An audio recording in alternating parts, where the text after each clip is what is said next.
Bonjour, monsieur Benjamin Boris. Bonjour, monsieur Nicopène. Ça fait longtemps qu'on discute en privé, qu'on a des discussions passionnantes tous les deux. Et je pense qu'il est temps d'en faire profiter les personnes qui nous écoutent sur ce podcast. Ouais, excellente idée, excellente idée. Alors du coup, on va commencer. Je vais te demander de te présenter et de nous dire qui es-tu? Qui es-tu, jeune homme? Et qu'est-ce que tu vas nous chanter aujourd'hui? Alors pour les chansons, on repassera, parce que là, ça va être catastrophique. Donc, je suis Benjamin Boris. Je travaille en tant qu'indépendant. Pardon. Je travaille en tant qu'indépendant. Alors, je suis à 100% en train de développer ma société depuis le 1er janvier 2019. Yes. Jusqu'au 31 décembre 2018, j'étais encore salarié et je travaillais sur mon projet en parallèle de mon taf. Donc, ce qui m'a amené à m'organiser et à développer un certain nombre de stratégies pour pouvoir justement bosser efficacement sur mon projet d'entreprise tout en étant encore salarié. Mon projet d'entreprise, lequel est-il? Justement, il consiste à accompagner les personnes qui ont envie de quitter leur job et qui ont envie de se lancer en tant qu'indépendant. L'idée, en tout cas l'approche que moi je défends, c'est de se dire que avoir un job, avoir un CDI, avoir un boulot, c'est pas un frein au fait de pouvoir se lancer. Au contraire, c'est je pense une très très bonne opportunité parce que ça permet de sécuriser plein d'aspects de son projet.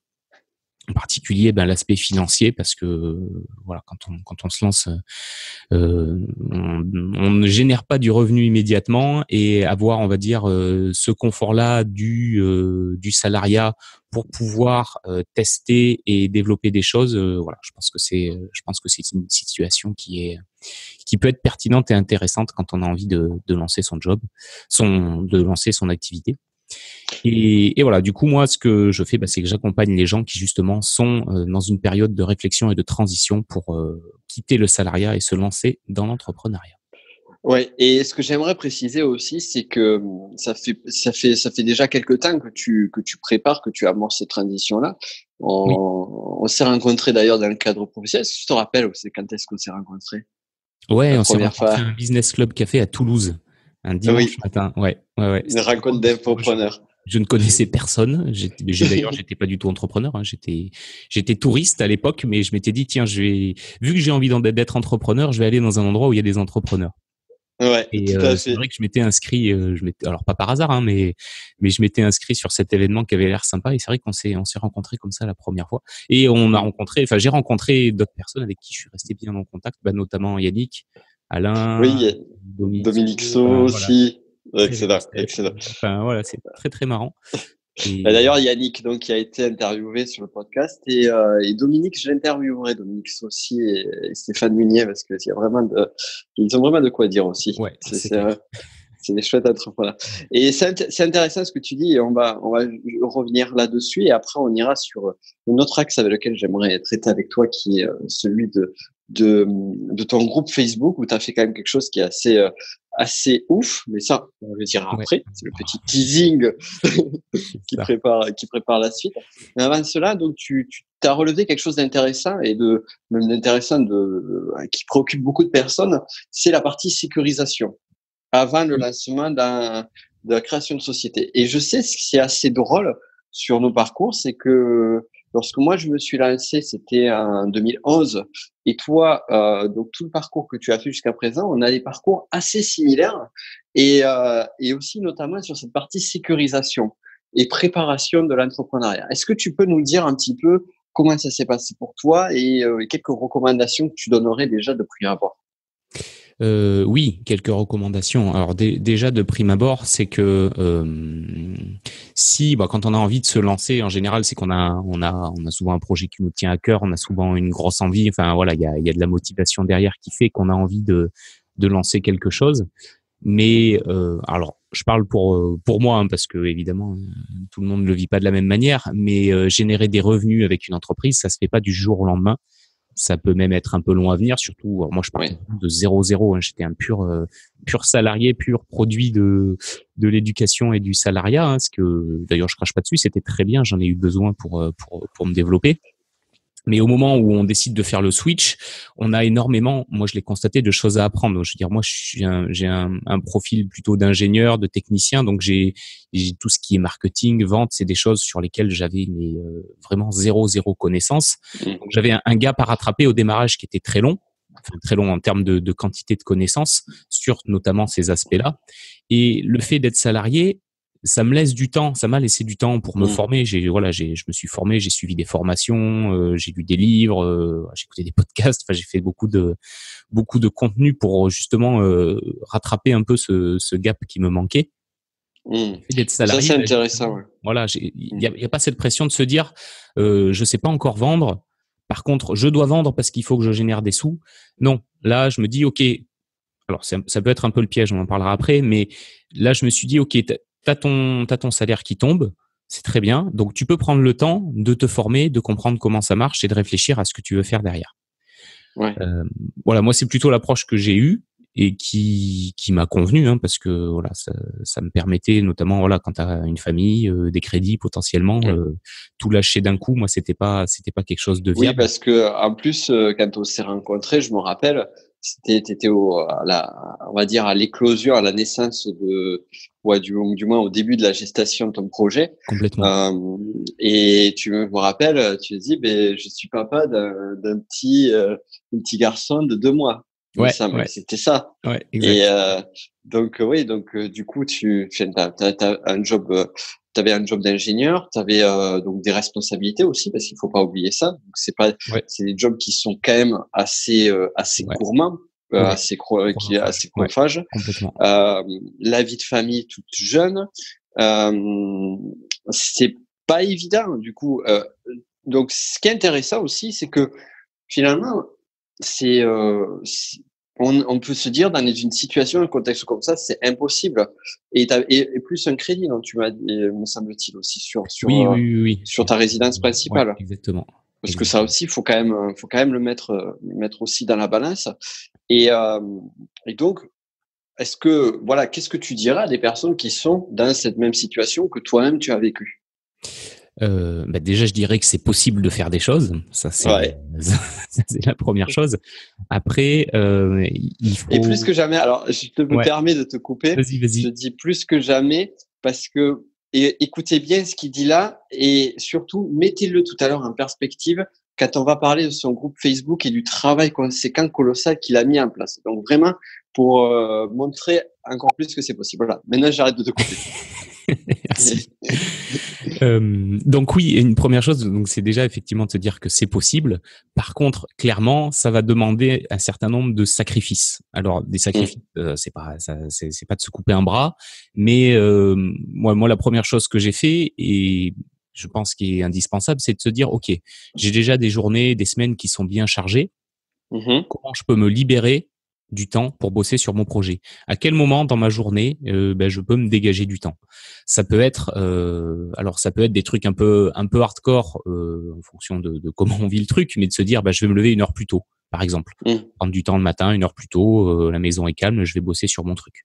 Bon voilà, si comme moi t'es pas spécialement du matin, c'est pas le genre de situation qui est envisageable. Moi j'ai commencé par me dégager du temps pendant ma pause déjeuner. En fait, j'avais l'habitude souvent d'aller au resto avec mes collègues tous les midis. Et je me suis dit, mais en fait, si tu vas au resto qu'1 fois par semaine au lieu de 5, tu peux te dégager 4, 5, peut-être 6 heures de boulot dans la semaine. Et ce qu'on se rend pas souvent compte, c'est que si tu te dégages même, allez, on va dire 5 heures de boulot par jour, par semaine, donc 1 heure par jour, mais que tu fais ça, ces 5 heures de boulot, toutes les semaines pendant 1 an, 2 ans, ça commence à te faire un paquet d'heures. Et quand tu cumules tout ça, parce qu'on a toujours tendance à voir sur du très court terme en se disant, mais sur 1 mois, ça fait que 20 heures. Ouais, sur 1 mois, ça fait 20 heures, mais sur 1 an, ça va peut-être en faire 200 ou 300 si on se dégage. Moi, je me dégageais du temps le soir, tu vois, après, en général, on avait le temps en famille, une fois que ton enfant est couché, tu regardes une petite série, voilà, il est 9h30, 10h, tu peux te dire, ok, je rebosse 30, 45 minutes sur mon projet, le soir. Même si tu le fais pas tous les soirs, si tu le fais quelques soirs par semaine, et que tu cumules tout ça à toutes les petites heures, toutes les petites demi-heures que tu as réussi à gratter par-ci par-là, bah, au bout du bout, tu as vraiment, vraiment du temps qui se libère pour toi. Super, Pareil super. tu vois, pour se former. Moi, le matin, j'avais un peu de à Toulouse, tu sais, il y a de la circu, j'avais un peu de Ah bon? vite fait sur le Vite fait, vite fait. donc j'avais facilement une demi-heure pour aller au boulot. Bah une demi-heure, c'est parfait dans la voiture. Moi, je me mettais des Ouais. podcasts, de la formation, puis j'écoutais pendant mes trajets. Comme ça, voilà, c'est du temps, ce que j'appelle un peu des temps morts où tu peux pas faire grand-chose. Par contre, tu peux donner un peu de ton attention, pas trop quand même parce qu'il faut conduire, mais un minimum pour écouter des choses, de la formation, du contenu, du contenu. Donc Génial. ça c'est vraiment moi les premières choses que j'ai mis en place. Et ça a payé parce que effectivement sur on va dire du moyen terme, ça permet quand même de dégager pas mal de temps et de commencer à produire des choses. Et parlons aussi de la partie financière, parce que je sais que tu as fait des choses sur la partie financière. Est-ce que tu peux nous en parler un petit peu plus? Oui. Oui, je peux. Ça, c'est arrivé un peu plus tard dans le processus. Donc, au démarrage, j'étais vraiment, comme tu l'as dit tout à l'heure, c'est le mon mot sur la gestation du projet. Parce qu'au début, voilà, moi, je te dis, je connaissais rien à l'entrepreneuriat, rien au marketing. Donc, je partais un peu dans tous les sens. J'avais plein d'idées. Donc, c'était pas du tout canalisé. Donc, vraiment, la première année, c'est se former, comprendre ce qui se fait, comment le faire. Ouais. Ça, on le redira jamais. J'insiste dessus. Se former, formez-vous, formez-vous, formez-vous. Ah ouais, non, mais c'est sûr. C'est vraiment, c'est la base de la base. Ouais. C'est même c'est un autre sujet. Je vais pas en parler, mais reprendre des formations qu'on a écoutées il y a 1 an ou 2 ans, des fois, c'est assez marrant parce qu'on redécouvre des choses qu'on n'avait pas, on n'était pas forcément assez mûrs pour les comprendre ou pour les mettre en œuvre. Mais Complètement. Pour revenir sur la partie financière, ouais, ça c'est arrivé un peu plus tard quand je me suis dit, ok, là maintenant, ça serait peut-être bien de faire une vraie transition, c'est-à-dire de réfléchir à comment quitter mon job dans de bonnes conditions, parce que ça, on pourra en parler, mais c'est hyper important aussi. Comment quitter mon job dans de bonnes conditions et transitionner complètement sur une activité, on va dire, d'entrepreneur à plein temps.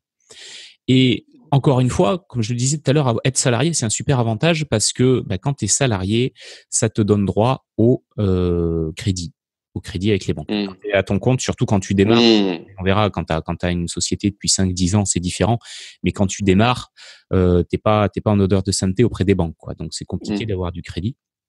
Donc je me suis dit, ok, pourquoi pas profiter de ma situation de salarié pour faire des investissements qui seront pertinents, qui sont rentables et qui me permettent justement de sécuriser un peu mes finances, même si c'est de la sécurité, on va dire là c'est de l'investissement, donc c'est pas quelque chose qui va forcément rapporter beaucoup tout de suite, mais qui à long terme, 10, 15, 20 ans, va pouvoir constituer une rente supplémentaire. Donc, et est-ce que tu as fait aussi des économies pour le moyen terme, on va dire, pour bien sûr. arriver à vivre sur bien sûr. Ben, okay. si tu fais l'interview de Dominique, je pense qu'il en parlera très bien parce qu'on a beaucoup bossé ensemble là-dessus. C'est important d'avoir un matelas de sécurité. Alors on dit qu'en général, il faut se prévoir l'équivalent de 3 à 6 mois de on va dire un montant qui représente à 3 à 6 mois de ce que tu dépenses sur un mois. Je dis une connerie, si tu dépenses 2 000 € par mois, c'est bien d'avoir entre 6 et 12 000 € de côté pour pouvoir. Ah, je pensais que c'était un petit peu plus, ouais. Après, c'est un peu à la sensibilité de chacun aussi. Ouais. Tu vois. Et il faut quand même rajouter aussi un autre point qui est essentiel, c'est qu'on a quand même la chance, alors moins pour ceux qui sont sur régime français, d'avoir le chômage. Et ça, c'est quand même quelque chose de juste génial ça c'est une piste. C'est pour ça que je disais juste avant que c'est important de quitter son employeur en de bons termes, parce que si tu peux négocier avec ton employeur un départ en douceur qui te permet derrière d'avoir le droit au chômage, ça te change complètement la donne, parce que ça veut dire que derrière t'as le chômage, c'est 2 ans, je crois. T'as 2 ans, t'as 2 ans où t'as justement ce matelas qui te permet de te concentrer à fond, encore une fois, sur ton projet, sans te mettre trop la pression sur l'aspect financier en te disant c'est bon, je vais quand même pouvoir manger et payer mon loyer à la fin du mois. D'ailleurs, au niveau du chômage, j'aimerais rajouter un point parce que moi-même à l'époque je ne le savais pas et j'aurais aimé le savoir. Il y a plusieurs choses. Déjà, il y a plein de fausses idées qui sont diffusées un petit peu partout on va dire dans les discussions classiques. C'est la première, c'est si tu te fais licencier, t'as pas droit au chômage. Ça, c'est complètement faux. Ça, c'est complètement faux. On peut se faire licencier et avoir droit au chômage et directement. Et Oui, ça l'autre, dépend du c'est type de licenciement. Si c'est, je crois, ouais. les fautes graves, fautes lourdes. En Enfin, fait, c'est juste la prime. ouais. C'est juste la Oui, prime. oui, ouais, ouais. Euh, il y a, ben d'ailleurs, on en avait discuté. On peut peut-être donner des infos ici. C'est voilà, on va dire, il y a 3 façons de quitter une société. Il y en a peut-être plus aujourd'hui. Je sais pas, tu me corrigeras. C'est la rupture conventionnelle, Oui. le chômage et la La, démission. la démission, ouais. Là, donc C'est la rupture. ouais, Ouais. c'est pas le chômage, c'est le licenciement, la démission et la rupture conventionnelle. Licenciement. Oui, c'est le C'est ça. chômage. Le chômage, c'est après. Oui, ça va. Et licenciement, il y a 3 types de licenciement. Il y a le licenciement normal, le licenciement pour faute grave et le licenciement pour faute lourde. Et en fait, le licenciement pour faute grave, on ne touche pas à la prime de départ. Et le D'accord. licenciement Ok. pour faute lourde, tu ne touches pas à la prime de départ et tu es licencié le soir même. D'accord. Donc, Ok. donc Je c'est savais ça. pas. La prime de départ, voilà. Par contre, au niveau du chômage, ça ne change absolument rien. Pourquoi je te dis ça? Parce que, et ça aussi, c'est parce que ça peut être des options pour celles et ceux qui souhaitent se lancer. C'est que toi, de ton côté, c'est rupture conventionnelle que tu as réussi à avoir. Oui, absolument. Moi, de mon côté, lorsque je suis parti, je me suis fait licencier pour faute grave parce que, en fait, ce qui s'est passé, c'est que j'étais allé voir la RH de ma boîte et elle m'avait dit bon, ben rupture conventionnelle, il n'y a pas de problème, Monsieur Penn, on peut le faire. Sauf que il a fallu que ça remonte avec une décision qui était au siège, qui était à Lyon ou je sais pas trop où. Et là, ils ont dit non, non, non, mais on est dans une période d'embauche et non pas de licenciement, donc c'est hors de question la rupture conventionnelle. Donc j'ai discuté avec ma RH, je lui ai dit écoutez, moi, il est hors de question que je démissionne. Qu'est-ce qu'on fait? Et donc elle m'a dit, donc on a fait une espèce de licenciement plus ou moins à l'amiable, où elle m'a dit, je devrais pas dire ça, mais Oui, ça mais peut, mais ça ça se peut fait. aider. Enfin, clairement, moi, j'ai déjà entendu ça Et, aussi. Donc, et donc, du coup, elle m'a dit, vous avez 2 solutions. Soit vous refusez des missions et à ce moment-là, ça va durer 4-5 mois et vous êtes payé. Et après, à la fin, vous êtes licencié et vous recevez la prime de licenciement. Ou soit vous venez plus à votre travail et à ce moment-là, vous ne serez pas payé pendant le temps où vous venez pas. Et l'employeur a jusqu'à 2 mois pour pour t'envoyer des lettres ah oui, de recommandés. c'est Et l'abandon de poste, c'est ça. voilà, exactement. Donc t'es pas payé pendant cette période-là. Donc moi, ça a duré 6 semaines. Et après, il te licencie pour faute grave. Et donc moi, j'avais fait ça proprement. J'étais en mission, j'avais fini la mission. Et le lendemain de la mission, eh bien là, j'avais fait ça. Et puis donc, du coup, ils étaient au courant. Et ça s'est fait naturellement. Mais même, donc là, par contre, le chômage, on le récupère. On l'a de Oui. suite parce que ça n'a rien à voir. La partie licenciement et le chômage. Et le dernier point aussi, c'est la démission. Si on démissionne, effectivement, on n'a pas droit au chômage de suite. Mais je crois, alors ça à vérifier, peut-être que tu as les infos, que au bout de 4 mois, sans chômage, après la démission, on peut demander le chômage. Ouais, tu peux le demander. Alors moi, je m'étais renseigné. Après, c'est toujours pareil, ça bouge Ouais, tellement vite en France. On peut le oui, demander. Par contre, on n'a aucune garantie de l'avoir. d'accord, En fait, il faut d'accord. passer. Alors, je suis pas Pôle Emploi, mais Ah, il faut passer. intéressant. Ton dossier passe devant une commission, et c'est cette commission qui décide si oui ou non tu as droit au chômage. Donc la Hmm, démission, je pense que c'est hyper risqué en fait. En tout cas, dans le hmm, contexte actuel, je pense que c'est hyper risqué parce hmm. que ça ne te garantit pas que tu puisses avoir le chômage derrière. Ouais. Et donc, voyez, dans tous les cas, pour celles et ceux qui nous écoutent, qui sont encore en poste, il y a plein de solutions. Il y a vraiment plein de Ouais. solutions. Renseignez-vous sur, voilà, là on vous donne des infos selon les différentes périodes où on l'a fait, mais voir se réactualiser sur le code du travail. Mais il y a vraiment des solutions qui sont confortables. Et le fait d'avoir le chômage, c'est intéressant. Et aussi, autre point, peut-être que tu peux en parler plus en détail, il est possible d'avoir le chômage et de créer son entreprise. Oui, alors là c'est pareil. Hein. Je suis pas expert comptable, mais Ouais. mais oui, c'est voilà, en fonction de la structure juridique de son entreprise quand on la crée, il est possible de cumuler tout son chômage et de pouvoir développer son activité en parallèle. Tout à Donc fait. ça, voilà.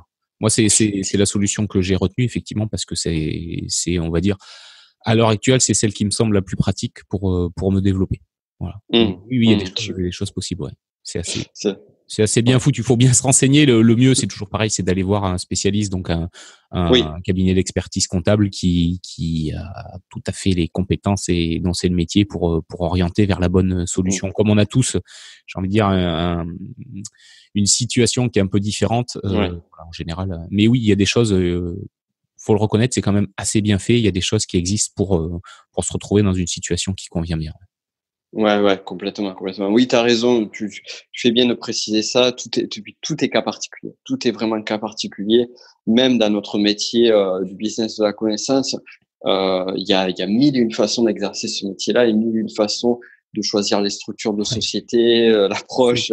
C'est ouf. C'est juste parce ouf. qu'après, c'est pas que c'est compliqué, mais il y a plein de façons suivant si on veut se verser un salaire, si on veut se payer en dividende, suivant. Voilà, il y a beaucoup de possibilités et choisir tout ça, je pense que c'est pour le coup, c'est un peu risqué. Complètement. Parce qu'après, une fois que le choix est fait, c'est difficile de revenir en arrière. Ouais. Mais peut-être qu'on fera un podcast. J'essaierai de trouver une personne qui justement pourra répondre à ces questions. Ça pourrait être. Enfin, en tout cas, déjà, merci beaucoup parce que tu nous as donné des pistes qui sont très très pertinentes sur la partie entrepreneuriale. Et du coup, sur la partie stratégie business. Donc, pour rappel, tout à l'heure, je disais, attendez, écoutez bien, lorsque tu nous disais ta situation professionnelle et la façon dont tu travaillais et où tu trouvais du temps pour travailler. Tu as réalisé un défi qui est juste monstrueux l'année dernière, en 2018. Est-ce que tu peux nous en parler un petit peu plus en détail? Ouais, bien sûr. En fait, ça a démarré à l'été 2017. Je réfléchissais un petit peu les canaux sur lesquels j'avais envie de communiquer, de partager du contenu. Tu sais, il y a du podcast, il y a de la vidéo, il y a du blog, il y a plein de vecteurs qui existent. Complètement. Et moi, un vecteur qui me parlait bien, que je trouvais sympa et un peu nouveau, c'était de créer un groupe. Alors nouveau entre guillemets, nouveau pour moi en tout cas, c'était de créer un groupe privé sur Facebook.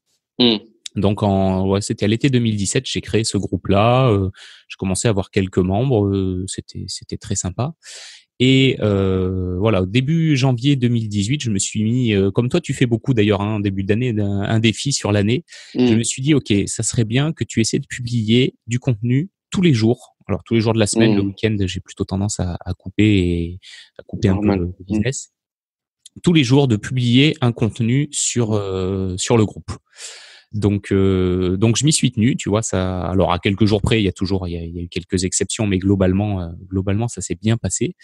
Et ouais, c'était une super expérience parce que on en revient un peu à ce que je disais tout à l'heure, le fait de faire un petit peu, mais de faire tous les jours. Et le fait de publier un peu de contenu tous les jours, d'une part, ça permet de développer cette capacité à trouver des idées, à bosser un peu la créativité. Ça m'a permis de développer aussi on va dire, alors c'est un grand mot, mais des capacités rédactionnelles, donc devenir meilleur, plus convaincant, plus percutant. T'as chopé un niveau de fou en copywriting. Ça m'a beaucoup aidé. Tes mails, je recommande, je mettrai les ressources juste en dessous de ce podcast, mais je vous recommande vraiment de lire ces mails parce que c'est ultra qualitatif. Vas-y, pardon. Et l'idée, c'est encore une fois, c'est ça. Et moi, le premier, on voit toujours sur du trop court terme. Et là, en me disant, ok, tu vas bosser là-dessus pendant un an, et tu verras dans un an si t'as progressé et comment ça s'est passé. Et encore une fois, voilà, de bosser un petit peu sur un sujet, mais de le faire tous les jours. Tu vois, rédiger, enfin pour le groupe. Alors au début, ça me demandait un peu de temps, mais maintenant, rédiger un post, c'est devenu beaucoup plus naturel. Les idées viennent facilement. J'ai pris des automatismes, donc ça me demande des fois 10, 15 minutes, pas plus par jour. Alors, c'est pas ça qui me fait vivre, on est bien d'accord, mais ça me permet de me lier aussi à ma communauté parce que c'est un bon moyen d'échanger avec les commentaires dans Facebook. C'est vrai que c'est facile Et du coup, tu as créé une communauté? Comment? Tu as pu créer une communauté? Tu as pu arriver à souder une communauté autour de ce travail? Ouais, clairement. Et au niveau business, est-ce que qu'est-ce que ça donne? Je m'en sers aussi pour faire la promotion de mes offres, que ce soit, alors moi je fais de la formation numérique et aussi du coaching en direct, donc ça me permet complètement, ça me permet de promotionner mes offres. C'est le but aussi, clairement. Clairement. Tout comme, certains vont passer par du 100% YouTube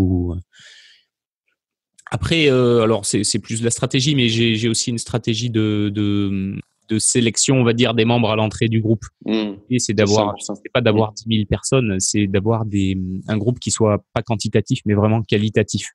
Donc vraiment essayer d'attirer des personnes qui vont être intéressées par ce que je peux avoir à partager. Sinon, c'est une perte de temps pour eux parce que ils liront jamais ce que je publie, et une perte de temps pour moi parce que je vais peut-être avoir du monde dans le groupe, mais derrière c'est pas, voilà, c'est pas pertinent en termes qualitatifs. D'accord. L'idée, c'était vraiment, voilà, de s'orienter sur des personnes qui sont soit en transition, soit qui ont une envie de projet, soit qui sont déjà lancées mais qui ont besoin peut-être de réamorcer un peu le truc pour se relancer. Donc l'idée, c'était vraiment ça, ouais, complètement. D'accord. D'accord. Très intéressant. Et là, aujourd'hui, quelles sont tes perspectives? Qu'est-ce que tu retires de cette expérience-là pour construire l'avenir, on va dire? Alors pour moi, ça reste enfin, je pense que c'est une très bonne base, le groupe Facebook, pour construire une communauté. D'autant que clairement, enfin, ça a été annoncé plusieurs fois, mais voilà, chez Facebook, ils mettent vraiment des moyens sur les groupes. Il y a des nouvelles fonctionnalités, il y a beaucoup de choses qui sont arrivées, notamment en 2018. Donc, je pense que c'est un bon vecteur pour créer une communauté et créer de l'échange. Parce que il y a l'aspect technique, justement, il n'y a pas d'aspect technique en fait. C'est facile, il y a pas de truc à installer. Il suffit d'avoir un compte Facebook pour créer un groupe. Il y a clairement du monde sur Facebook. Enfin, je sais pas combien ils ont d'inscrits maintenant, mais je crois qu'ils ont atteint les 2 milliards. Donc, c'est clairement un endroit où il y a encore du monde, même si, voilà, comme tout, ça évolue. Il y a des gens qui partent, des gens qui viennent, mais ça reste, je pense, encore un bon moyen de développer une communauté et de créer du lien, clairement. Donc, ça va être clairement encore pour 2019, moi, un gros vecteur de stratégique pour le développement de mon activité. Est-ce que tu le vois comme un vecteur principal ou est-ce que tu envisages d'autres ressources aujourd'hui, d'autres approches que le groupe Facebook? Est-ce que tu y as réfléchi un petit peu? Ouais, clairement, je pense qu'il faut être multi-vecteur. Enfin, demain, je publie un truc qui passe pas auprès de Facebook, il me ferme mon compte. Qu'est-ce qui se passe? Je perds tout. Je suis pas maître de ce qu'il y a sur Facebook. C'est Facebook maître du contenu. Si demain il décide de me bloquer mon compte ou de supprimer des choses, je pourrais pas faire. Voilà, potentiellement je perds tout. Donc c'est important d'être multivecteur, multicanal, quoi. Moi, je sais que quand les gens arrivent sur le groupe, en général, je fais un petit message pour les accueillir et je les renvoie vers des ressources que je peux avoir, notamment l'inscription à ma liste de contacts privés pour pouvoir garder le contact. Si demain Facebook me ferme tout, j'ai encore accès à leur email, donc je peux les recontacter, renvoyer du contenu via mes emails. Donc je vais plutôt essayer d'avoir, on va dire, plusieurs canaux et de faire en sorte qu'ils s'entrecoupent les uns les autres.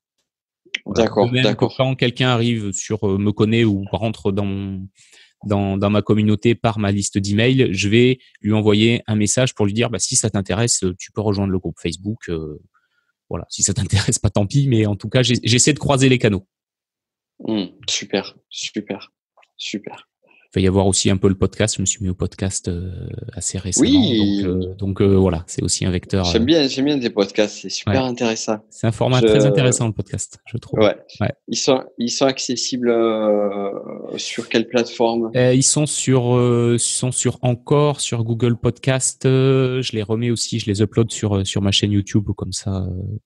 Pareil, tu vois, multicanal. J'essaie de les diffuser un peu sur plusieurs canaux. Ils sont pas encore sur iTunes parce que mon compte est pas encore validé, donc ça traîne un petit peu. Mais l'idée, voilà, c'est la même chose, c'est d'essayer d'être multicanal pour que si un jour il y a un canal qui ferme ou qui devient moins pertinent, tout ne soit pas perdu. Ouais, complètement. Je partage. Tu fais pas mal ça aussi, toi, non? Oui. Quand même, ouais, je suis multicanal, c'est multicanal et en même temps, j'essaye quand même je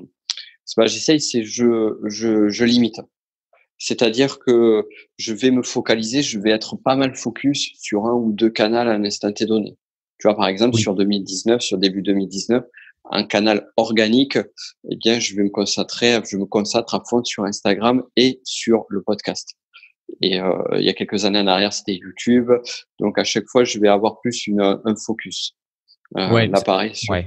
C'est important, t'as raison, je pense. Parce que sinon, on en revient à ce qu'on disait, c'est que tu te disperses et au final, tu développes jamais vraiment un seul truc correctement. Donc, complètement. Là, ce qui est bien, c'est que, et puis finalement, c'est ce que tu as fait toi aussi, puisque t'as t'as construit à fond le groupe Facebook, et maintenant que le groupe Facebook est solide, tu structures d'autres choses autour, quoi. Donc c'est Ouais, c'est intéressant ça. aussi de, à la limite, vous pouvez rediffuser sur les plateformes si ça prend pas tant trop d'énergie. Et encore des fois, ça vaut pas forcément trop le coup. Donc c'est toujours une réflexion à avoir ou alors à tester. Et moi, par exemple, tu vois, le podcast, je diffuse, j'ai une chaîne spécifique sur YouTube qui est sur le podcast Business de la connaissance. Mais je sais que c'est un petit plus, tu vois, et ça me demande pas d'énergie. Si ça Mais, me demandait un petit peu d'énergie, je le ferais pas, quoi. mais c'est ça. Enfin, je pense que tu as mis le mot, c'est que ça demande pas d'énergie. Moi, c'est pareil. Ouais. Maintenant, ce qui est top, c'est qu'il y a plein de services sur le web pour faire ce travail-là à notre place. Donc, Oui, une fois que l'enregistrement est fait, la diffusion, finalement, on peut globalement quasi l'automatiser sur les différentes plateformes. complètement, C'est là que c'est complètement, intéressant. Ouais. complètement. Alors maintenant, j'ai une question. J'ai une question pour toi. Euh, Est-ce que tu pourrais nous dire quel est, à ce jour, ton pire échec dans ton activité, dans ton projet entrepreneurial, et quels ont été les apprentissages que tu as pu avoir de ce pire échec? Parce que c'est vrai, on parle tout le temps des réussites des uns des autres, mais on parle jamais assez des échecs. Ouais, c'est une très bonne question, effectivement. Et c'est souvent, moi, enfin, je l'ai vécu dans mon job de salarié aussi. T'apprends souvent plus de choses Oui. quand tu fais face à des difficultés.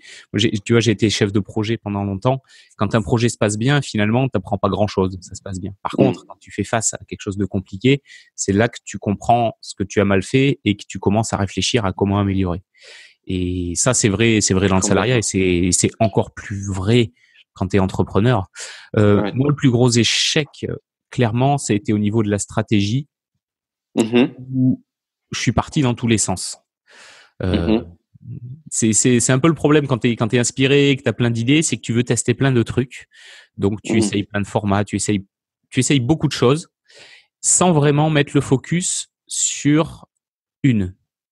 Mhm. Et au début, on se dit, ouais, c'est cool, je vais tester ça, je vais tester ça, je vais tester ça. Mais Mhm. en tout cas, moi, j'ai pas perçu au démarrage, c'est que ben, réussir dans l'entrepreneuriat, c'est quand même une question de patience et de persévérance. De patience Mhm. parce que les résultats, alors peut-être qu'il y a des gens qui explosent très vite, mais je pense pas que ce soit la majorité quand même des entreprises. Non. Les Et résultats, ils mettent du temps à venir. ouais.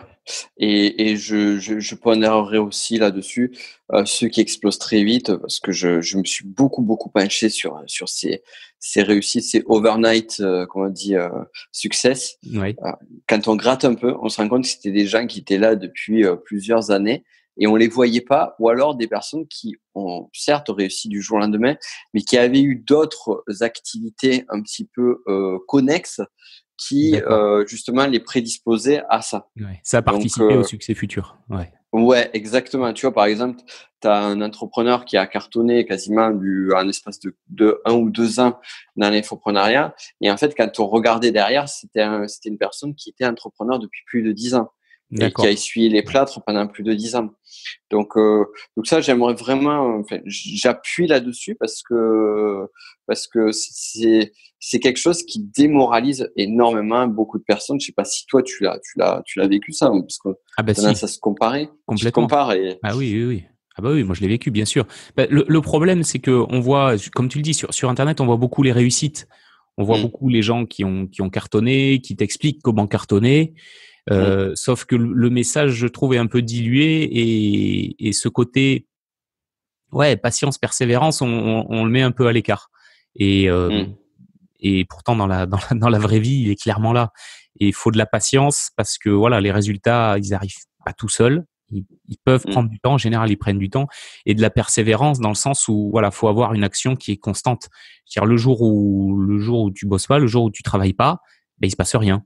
hum, Donc voilà. Alors quand tu es salarié, si tu bosses pas une journée, que tu bosses pas trop une journée, ça va passer comme on dit dans l'épaisseur du trait. Quand tu es à ton compte, il y aura pas de résultat.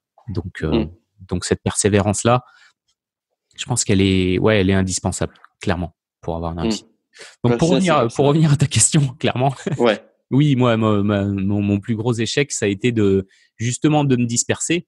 Et c'est là où c'est dur parce que c'est pas parce qu'on se disperse qu'on travaille pas. Au contraire, on veut faire Hum, tellement de trucs qu'on se jette sur plein de choses, donc ça consomme beaucoup de temps, beaucoup d'énergie, mais c'est pas une stratégie qui est viable pour avoir des résultats. Donc on hum, s'épuise quelque part et en retour on n'a rien.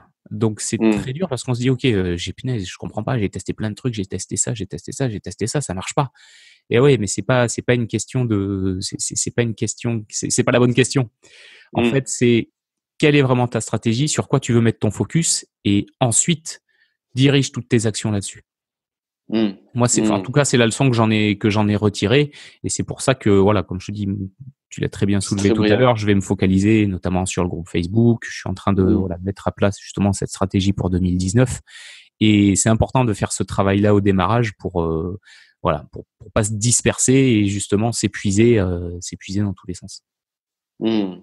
Très intéressant, très intéressant. Et oui, en plus, ça veut pas dire cette erreur que tu as faite, on l'a fait tous, quoi. On l'a tous fait. Oui, j'ai l'impression. Ouais, c'est clair. Je te rassure là-dessus. Ouais. Et même parfois, en étant avancé dans un domaine, on peut avoir tendance à y repartir. Et donc ouais, c'est très très très très bon conseil. Très bon conseil. Ouais. Et c'est ça que c'est un peu piégeux, parce que justement, enfin, quand t'as plein d'idées et que t'es enthousiaste et que tu as envie de tester plein de trucs, des fois, faut arriver quand même à se canaliser et à se freiner un peu sur sur cet aspect-là. C'est assez vicelard finalement comme situation. C'est sûr. Et comment est-ce que tu aurais des conseils justement pour arriver à ne pas succomber à cette tentation d'aller sur du j'aurais deux conseils. Le premier, et moi ça m'a beaucoup aidé pour se canaliser justement, c'est de, tu vas profiter notamment là du début d'année pour poser les bases de son année, se dire ok, cette année le focus je le mets sur quoi, c'est quoi mon grand projet, c'est quoi, est-ce que je me dis je développe un podcast, est-ce que je développe un groupe Facebook, est-ce que je développe ma liste d'emails, enfin peu importe, de commencer à se poser avant de se jeter dans les actions à tout va, et de régulièrement refaire le point. Moi, je refais le point tous les matins. Tu vois, je prends 5-10 minutes pour me dire, OK, ce que tu vas faire aujourd'hui, c'est bien en accord avec ce que tu avais prévu de faire pour ton année, pour ton mois, pour ta semaine. Donc tu le fais à quel moment, ça? Au tout début, dès que tu commences à bosser? Ouais, en général, moi, je le fais le matin. D'accord. Commencer ce truc tout con, mais quand j'allume mon ordinateur, ça me lance ma fenêtre où il y a justement tout mon plan de l'année. Donc ça me permet de le revoir et de me dire OK, qu'est-ce que tu fais? C'est bien ça. Ouais. Et après voilà, je décline en mois, semaines et jours sur les actions à réaliser. Et voilà, ça permet de canaliser un petit peu. Ça n'empêche pas, et surtout d'être créatif et de se dire ok, peut-être que je peux tester un petit truc en parallèle, ou que je peux revoir ma stratégie parce que finalement elle était peut-être pas idéale, mais ça permet quand même de canaliser. Et un autre conseil, quelque chose que je trouve, je sais que toi tu pratiques aussi, très puissant, c'est d'avoir un petit groupe. Nous on appelle ça notre groupe de mastermind, mais un petit groupe d'entrepreneurs, donc des personnes qui sont, alors pas forcément sur le même domaine que toi, mais qui sont qui sont a priori entrepreneurs, c'est quand même plus facile, et d'échanger régulièrement avec eux. Moi, je sais qu'on est 4, et régulièrement tous les mois on prend un peu de temps pour échanger, et ça permet d'une part de se challenger les uns les autres, et de recadrer justement quand on en voit un qui commence à se disperser par rapport à ce qu'il avait prévu le mois d'avant, de lui dire attention, là t'étais parti sur la route 1, là t'es en train de partir à contresens, est-ce que t'es bien sûr que c'est ce que tu veux et que c'est ce que tu dois faire, d'avoir un petit peu un garde-fou aussi avec un groupe, voilà, un groupe d'entrepreneurs. Ouais, c'est une excellente. Ça marche bien. C'est le fameux tout seul on va vite, à plusieurs on va loin. Ouais, c'est ça. Il y a pas des fois, tu vois, c'est pas compliqué. Comme nous, on s'appelle, tu vois, on s'appelle régulièrement, on fait le point. Et rien que de faire ça, de prendre des fois 5, 15, 20 minutes pour le faire, voilà, ça permet de remettre des fois les choses en place.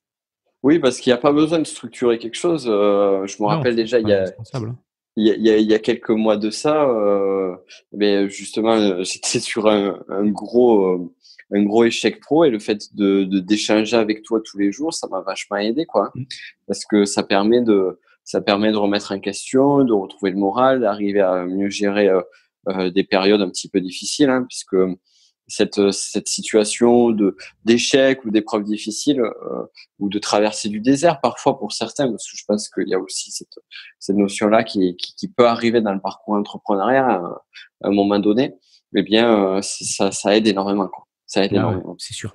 Parce que clairement, quand t'es à ton compte, ça a plus rien à voir en termes de en termes de charge émotionnelle, c'est quand même beaucoup plus intense, je trouve, que quand tu es salarié. Parce que voilà, c'est tes décisions qui sont à l'origine de tes résultats. Donc forcément, quand une décision qu'on pensait bonne se révèle être mauvaise, ça impacte les résultats, donc le moral. Donc voilà, c'est complètement. Ouais. Je trouve que pour moi, l'entrepreneuriat, c'est peut-être une des plus rudes, mais je ne pourrais pas dire ça, mais c'est un petit peu ce que je pense, un peu rude, mais une des meilleures écoles de développement personnel, quoi. C'est sûr. Et c'est justement parce que elle est confrontante qu'elle est puissante en termes de travail sur soi.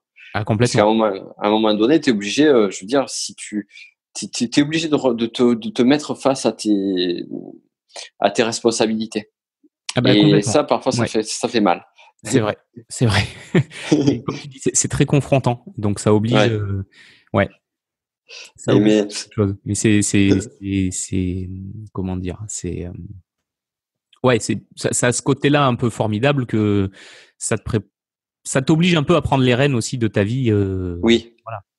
Complètement. C'est l'aspect professionnel, mais automatiquement ça impacte la vie personnelle. Ouais. Donc je crois que le meilleur conseil que j'aurais aimé entendre justement par rapport à ça, c'est qui est difficile à prendre quand on le vit, c'est de se dire que voilà, un échec, de décorréler un échec à qui l'on est, soi. Parce que moi, j'avais tendance à beaucoup me dévaloriser, tu vois, aux périodes où je galérais, où j'avais des résultats qui n'étaient pas forcément fantastiques, et du moins au regard de mes exigences, parce qu'après, quand tu te rends compte que tu prends du recul, tu te dis ah ben finalement je suis pas mal quand même, comparativement à tout ce que je peux voir autour de moi. Et en fait, c'est ça, c'est qu'on n'est pas nos résultats, mais en même temps, nos actions, nos décisions et nos croyances vont conditionner nos résultats. Donc c'est là où finalement, en fait, pas se dire je suis une merde, mais en même temps se dire ah ben tiens, qu'est-ce que j'ai fait, qu'est-ce que je peux améliorer dans ma façon d'être. Oui, et puis c'est pas parce qu'effectivement on a subi un ou des échecs qu'on est une merde, hein, loin de là. Hein. Loin de là. Ouais. Mais il y a un bouquin très bien là, sur le sujet qui est, alors je vais te retrouver les vertus de l'échec. Je crois que c'est Charles Pépin, français. C'est un livre qui est très très abordable et qui raconte. Je connaissais pas. Ouais, il est top parce que il verbalise bien justement les vertus que peuvent avoir l'échec et il le raconte au travers du parcours d'entrepreneurs, de sportifs qui, comme d'habitude, on connaît en général que leur succès et on voit pas tout ce qui s'est passé avant et notamment comment ils se sont servis de leur échec pour se propulser justement encore plus loin. Et ouais, c'est intéressant. Il y a un passage sur notamment Rafael Nadal qui est assez parlant. Donc très bon. Intéressant. Ouais. On le mettra en description aussi. Les vertus de l'échec. D'accord. Super.